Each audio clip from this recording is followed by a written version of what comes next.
बार फिर से स्वागत है आपका। आज हम प्रेमचंद की दो बैलों की कथा का पार्ट 3 पढ़ेंगे।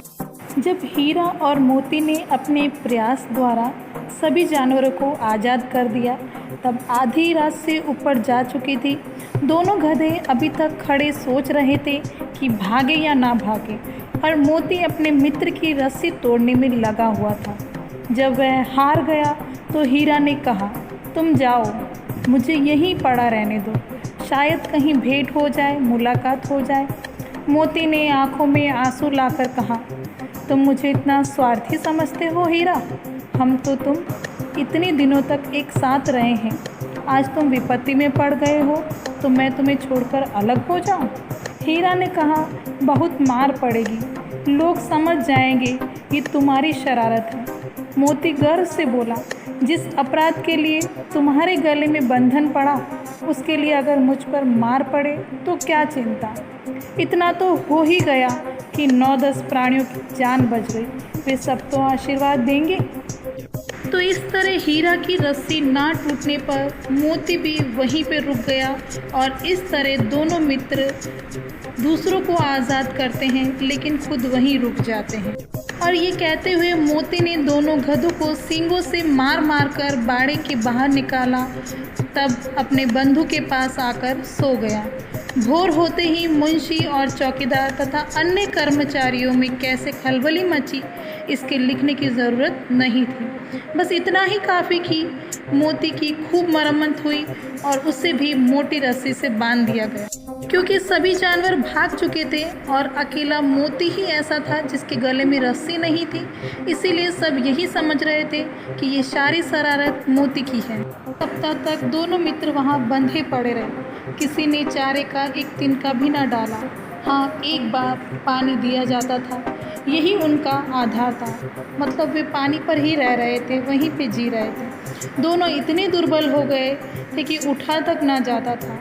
ठठरियाँ निकल आई थी, अर्थात हड्डियाँ निकल आई थी। एक दिन बाड़े के सामने डुग्गी बजने लगी और दोपहर होते होते वहाँ 50-60 आदमी जमा हो गए। तब दोनों मित्र निकाले गए, उनकी देखभाल होने लगी। लोग आकर उनकी सूरत देखते, मन फीका करके चले जाते। ऐसे मृतक बैलों का कौन खरीदार होता? आखिर ये डुगडुगी किस लिए बजाई जा रही थी? क्योंकि लोग उनको खरीदने के लिए आने वाले थे। ऐसा एक दड़ियल आदमी, अर्थात एक दाढ़ी वाला आदमी जिसकी आंखें लाल थी, इतना अत्यंत कठोर अर्थात देखने में बहुत ही कठोर आया और दोनों मित्रों के कूल्हों में उंगली गोदकर मुंशी जी से बातें करने लगा। उसका चेहरा देखकर अंतर्ज्ञान से दोनों मित्रों के दिल कांप उठे। वह कौन है और उन्हें क्यों टटोल रहा है? क्योंकि ये मित्र वैसे भी परेशान हो चुके थे। जूरी के यहाँ से गया के यहाँ गए, गया के यहाँ से काजी हाउस के यहाँ गए, और अब ये दड़ियल कौन है? इस तरीके से दोनों मित्रों का दिल कांप उठा। इस विषय में उन्हें कोई संदेह न हुआ। दोनों ने एक दूसरे को भीत नेत्रों से, डरे हुए नेत्रों से देखा और सिर झुका लिया। हीरा ने कहा, गया के घर से नाहक ही भागे, अर्थात बिना वजह भागे, अब न जान बचेगी। मोती ने अश्रद्धा के भाव से उत्तर दिया, कहते हैं भगवान सबके ऊपर दया करते हैं, उन्हें हमारे ऊपर क्यों दया नहीं आती? भगवान के लिए हमारा मरना जीना दोनों बराबर है। चलो, अच्छा ही है, कुछ दिन उसके पास तो रहेंगे। एक बार भगवान ने उस लड़की के रूप में हमें बचाया था, क्या अब ना बचाएंगे? ये आदमी छुरी चलाएगा, देख लेना। तो क्या चिंता है? मांस, खाल, सींग, हड्डी सब किसी न किसी काम आ जाएंगे। नीलाम हो जाने के बाद दोनों मित्र उस दड़ियल के साथ चले। दोनों की बोटी बोटी काँप रही थी कि आखिर अब हमारे साथ क्या किया जाएगा। बेचारे पांव तक ना उठा सकते थे, पर भय के मारे गिरते पड़ते भागे जाते थे, क्योंकि वह जरा भी चाल धीमी हो जाने पर जोर से डंडा जमा देता था। राह में गाय बैलों का एक रेवड़ हरे हरे घास में चरता नजर आया। सभी जानवर प्रसन्न थे, चिकने चपल। कोई उछलता था, कोई आनंद से बैठा पागुर करता था, अर्थात जुगाली कर रहा था। कितना सुखी जीवन था इनका, पर कितने स्वार्थी हैं सब। किसी को चिंता नहीं कि उनके दो बधिक अर्थात बंधन में पड़े भाई हाथ में पड़े कैसे दुखी है। सहसा दोनों को ऐसा मालूम हुआ कि ये परिचित राह है। हाँ, इसी रास्ते से गया उन्हें ले गया था। वही खेत, वही बाग, वही गांव मिलने लगे। प्रतिक्षण उनकी चाल तेज होने लगी। सारी थकान, सारी दुर्बलता गायब हो गई। आह, ये लो, अपना ही हार आ गया। इसी कुएं पर हम पुर चलाने आए करते थे, अर्थात सिंचाई का साधन पुर, उसको चलाया करते थे। यही वह कुआं है।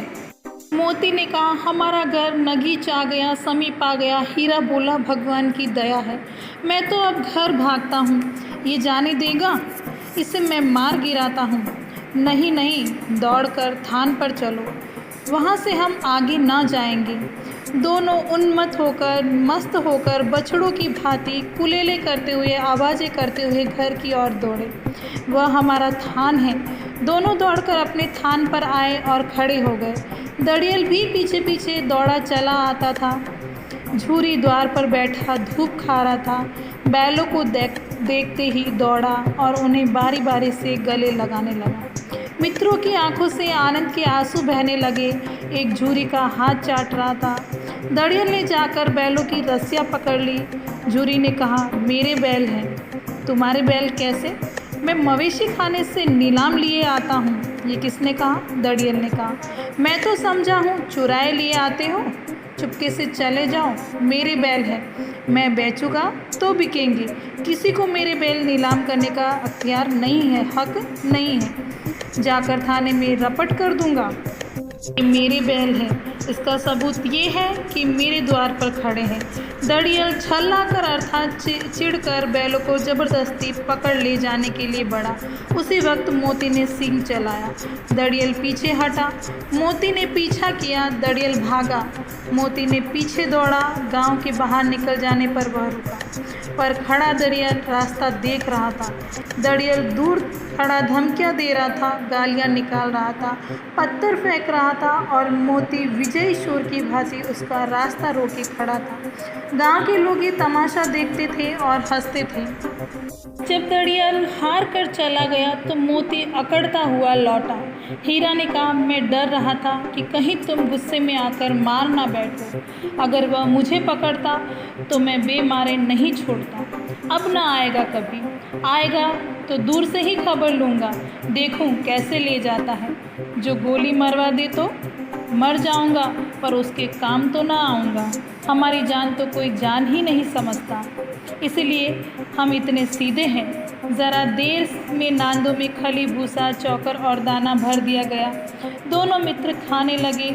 झूरी खड़ा दोनों को सहला रहा था और 20 लड़के तमाशा देख रहे थे। सारे गांव में उत्साह सा मालूम होता था। उसी समय मालकिन ने आकर दोनों के माथे चूम लिए।